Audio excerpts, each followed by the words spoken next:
Second lesson solution solve numerical 2.11 0.01 mole aqueous formic acid solution freezes at minus 0.021 degree Celsius.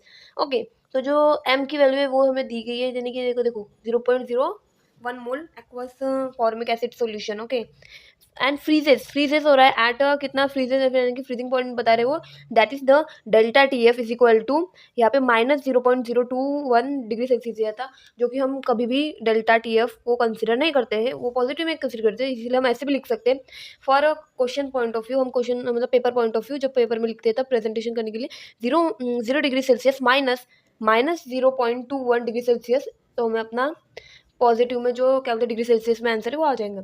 फिर क्या है के F is equal to 1.86 के जी mole inverse. Okay, वो भी इसकी वैल्यू गिवन दी है हमें यहाँ पे। कैलकुलेट करना है, calculate is degree of dissociation, तो टू फाइंड क्या फाइंड करना है, डिग्री ऑफ डिसोसिएशन फाइंड करना है। तो एज वी नो हमारे पास फॉर्मूला है degree of dissociation I-1 upon N-1। Okay, तो आई पहले ये नहीं, हमें डिसोसिएशन निकालने के लिए आई को निकालना पड़ेगा, आई की वैल्यू। तो हमारे पास और एक फॉर्मूला है delta T F is equal to i K F M. तो हमारे पास ये तीनों भी वैल्यूज है जिससे हम आई की वैल्यू आसानी से निकाल सकते हैं। Therefore I is equal to delta T F upon K F into M. तो डेल्टा टी एफ की वैल्यू है 0.021 अपॉन 1.86 इंटू 0.01। ओके, तो हम पॉइंट ये जो 0 पॉइंट में ना, तो इनको शिफ्ट कर लेते हैं, 2 पॉइंट। देखो 2 पॉइंट शिफ्ट करेंगे यानी कि 0 और यहाँ पे 2, तो 2 पॉइंट शिफ्ट करने के बाद 10⁻⁻² आएगा, क्योंकि राइट में शिफ्ट कर रहे हैं। तो यहाँ पे भी 2 पॉइंट शिफ्ट करेंगे तो ऐसे आ जाएगा, कैसे 2.1 इंटू 10⁻⁻² अपॉन 1.86 इंटू 1 इंटू 10⁻⁻²। ये दोनों कट हो जाएंगे, 1 इंटू किया तो वही सेम हमें मिलेगा आंसर। तो इन दोनों का हमें बस सिंपली अभी आंसर निकालना है, तो हमें आई की वैल्यू फाइंड हो जाएंगी। तो देखो कैसे लॉग के मेथड से निकालेंगे। ये देखो इसका लॉग इन दोनों के लॉग का प्लस एडिशन नहीं होगा, क्योंकि ये दोनों का रिलेशन क्या है, डिवीजन में, इसीलिए इन दोनों के लॉग का माइनस होगा। अगर ये मल्टीप्लिकेशन में होते दोनों, तो इन दोनों लॉग का एडिशन होता है। ओके, तो अभी ये डिवीजन में तो माइनस होगा।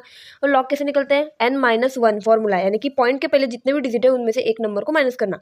पॉइंट के पहले कितने डिजिट है, एक नंबर है, तो 1 - 1 इज इक्वल टू 0। इसका सी पी आ गया 0, इसका भी 1 - 1 इज इक्वल टू 0। पॉइंट के पहले एक ही डिजिट है। देन 21 की वैल्यू हम 0 में देखेंगे और 18 की वैल्यू 6 में, तो हमारे लॉग आ जाते हैं 3222 और 2695। ओके, अभी इनको माइनस करो तो हमारा आ जाएगा 0.0527। ओके, ये लॉग के आंसर आ गया। और लॉग हमेशा लॉग निकलने के बाद एंटी लॉग निकालना है सिंपली। एंटी लॉग कैसे निकलते हैं, पॉइंट के बाद वाली डिजिट, जैसे कि 0.5 की वैल्यू 2 में, 0.5 की वैल्यू 2 में और मीन डिफरेंस 7 में देख के ऐड करना हो, तो 1.1111 तो 1129। ओके, तो और एंटी लॉग निकालने के बाद एक डिजिट के बाद पॉइंट देना पड़ता है। ओके, और अभी देखो, अभी यहाँ पे हम राउंड ऑफ में लिखेंगे, जैसे कि देखो यहाँ पे 9 है, मतलब 5 से ऊपर वाली डिजिट है, तो यहाँ पे एक डिजिट को हम ऐड कर सकते हैं, जिसके हम इसे लिख सकते हैं 1.13। तो आई की वैल्यू आ चुकी है 1.13।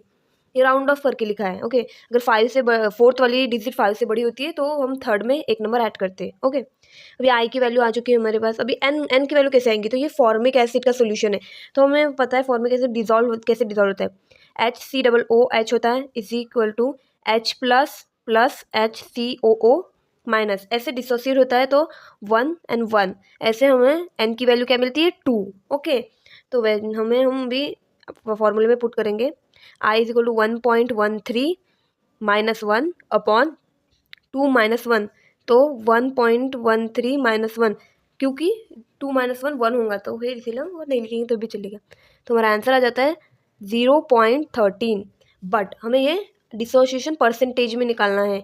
ओके, तो जो 0.13 इंटू 100 करना पड़ेगा परसेंटेज निकालने के लिए, तो degree of dissociation is equal to 13%। Okay, simple था question. Thank you for watching.